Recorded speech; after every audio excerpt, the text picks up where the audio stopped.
सभी विद्यार्थियों को नमस्कार। सबसे पहले तो मैं बता दूं बेटा कि इस वीडियो में हम लोग डिस्कस करेंगे आपके पीटीटी और एसटीसी दो कंपटीशन होते हैं, उन दोनों के ऊपर मैं चर्चा करूंगा और आप लोगों के कई सवालों के जवाब देने का प्रयास करूंगा, खास तौर पे काउंसलिंग से रिलेटेड इश्यूज और एसटीसी के फॉर्म कब भरना शुरू हो सकते हैं। 12वीं के बाद एसटीसी करें या 4 वर्षीय बीएड का पाठ्यक्रम करें, इसको लेकर के भी डिस्कस करेंगे। यानी कुछ चीज़ें ऐसी हैं जिसको लेकर के मैं आप लोगों के साथ चीज़ों को शेयर करना चाहूँगा और उम्मीद करता हूँ कि ये आपके लिए काफ़ी यूजफुल जो है रहेगा। सबसे पहले तो मैं आपको बता दूं कि जो 4 वर्षीय पाठ्यक्रम है, यानी जो बीए बीएड और बीएससी बीएड का जो इंटीग्रेटेड कोर्स होता है, उसकी काउंसलिंग शुरू हो गई है। तो आप लोग यदि आपके कितने भी मार्क्स हैं, मार्क्स को देखे बिना आपको कॉलेजों को भरना है और सभी बच्चों को काउंसलिंग करानी है। उसका रीज़न मैं आपको बता दूं कि यदि आपको कॉलेज मिल जाता है और आप कॉलेज को नहीं लेना चाहते हो तो भी आपके सिर्फ 400 रुपये कटेंगे, वो आप 600 रुपये कटेंगे, आपको 4400 रुपये वापस मिल जाएंगे। और यदि आपको कॉलेज नहीं मिलता है तो सिर्फ 200 रुपये कटेंगे और 4800 रुपये आपको वापस मिल जाएंगे। तो ये कोई बहुत बड़ा लॉस आप लोगों के लिए नहीं है।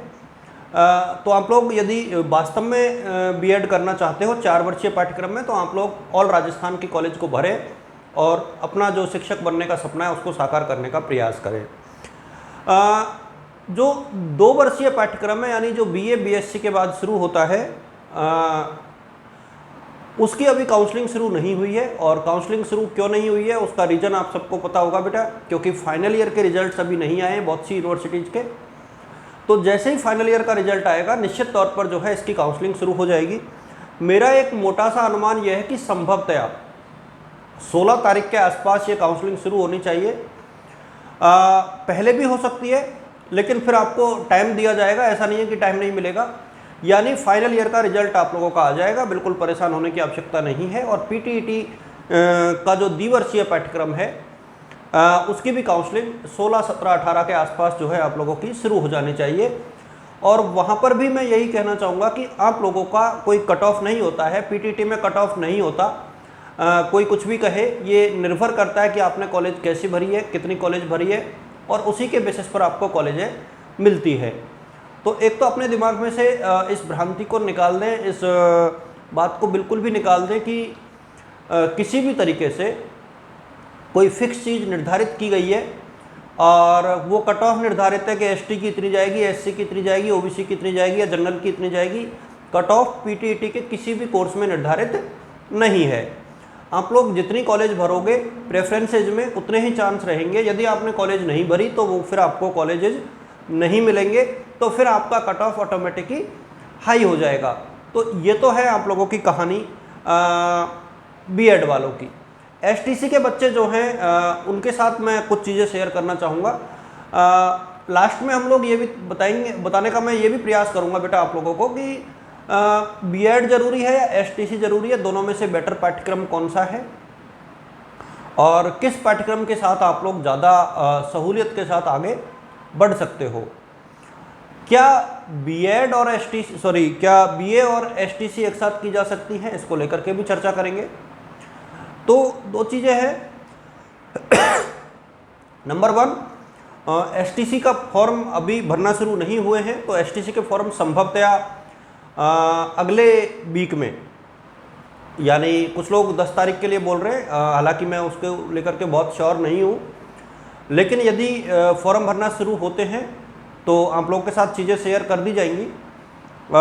लेकिन ये तय है कि अगस्त में आपके फॉर्म भरे जाएंगे और सितंबर एंड तक आपका पेपर होगा, क्योंकि सेशन पहले से ही डिले हो गया तो अब प्रक्रिया थोड़ी जल्दी होगी। यदि आप एसटीसी करना चाहते हो, अब इसमें एक और जो डिलेमा है वो मैं आप लोगों के साथ शेयर करूंगा बेटा। बीए के साथ एसटीसी नहीं होती है, लीगली राइट नहीं है ये, क्योंकि आप दोनों डिग्री एक साथ काम नहीं ले पाओगे। अभी भी जो न्यू एजुकेशन पॉलिसी की लोग बात करते हैं, एक तो प्राइवेट तो बिल्कुल नहीं कर सकते हो। यदि किसी को बीए करना ही है तो आप लोग ओपन यूनिवर्सिटी से कर लीजिए, वहाँ से लीगली राइट है।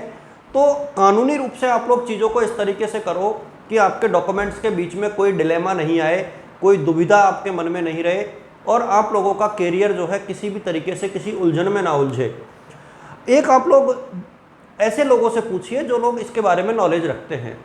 आप अपने सलाहकारों को सेलेक्ट करते टाइम पर थोड़ी सी सतर्कता बरतें। मैं इसलिए भी ये कह रहा हूँ क्योंकि कई लोग जो है सिर्फ आइडिया से बता देते हैं कि नई एजुकेशन पॉलिसी आ गई, 2 डिग्री कर सकते हैं और कोई इशू नहीं है। लेकिन क्या नई एजुकेशन पॉलिसी राजस्थान में लागू हुई? क्या नई एजुकेशन पॉलिसी भारत में लागू हुई? क्या सभी राज्यों ने इसको अडॉप्ट किया? बहुत से सवाल हैं जिनके जवाब अभी नहीं हैं। तो जो बनी हुई प्रक्रिया है, मैं उसी प्रक्रिया के तहत आप लोगों के साथ बातें कर रहा हूं। 2 डिग्री तभी संभव है जब एक डिग्री जो है रेगुलर या प्राइवेट हो और दूसरी डिग्री ओपन से हो, यानी पत्राचार से हो, दूरस्थ शिक्षा से हो, यानी या तो इग्नू से हो या कोटा ओपन यूनिवर्सिटी से हो। इसके अलावा वो मान्य नहीं है। आप इस चीज़ को ध्यान में रखें, अपने बिल्कुल क्लियर कट रखें। रही बात बीएड और एसटीसी दोनों में से कौन सा कोर्स बेटर है, दोनों ही कोर्स अपने आप में अच्छे हैं, लेकिन मेरा ये मानना है कि यदि आप 12वीं के तुरंत बाद कर रहे हो तो एसटीसी करो। यदि आपने फर्स्ट ईयर में एडमिशन ले लिया, यदि 1 साल आपकी पूरी हो गई फर्स्ट ईयर में, तो फिर आप कोशिश ना करें, अटेम्प्ट ना करें एसटीसी में जाने की। इससे आपकी पढ़ाई बाधित होगी, फिर आपकी डिग्रियां क्लैश होंगी, आप भविष्य में उसको काम नहीं ले पाओगे, आपको दोबारा बीए करनी पड़ेगी और बहुत सी चीज़ें हैं जो आपके साथ ऐसी होंगी जो नहीं होनी चाहिए। खुद को क्लियर करके रखें इस चीज़ में। और आप सबको पता है मेरे बारे में मैक्सिमम स्टूडेंट्स जानते हैं। वर्तमान में मैं एज ए असिस्टेंट प्रोफेसर अर्थशास्त्र जो है राजकीय कला कन्या महाविद्यालय कोटा में सेवाएं दे रहा हूं और ये पोस्ट स्थायी है, कोई अस्थायी नहीं है।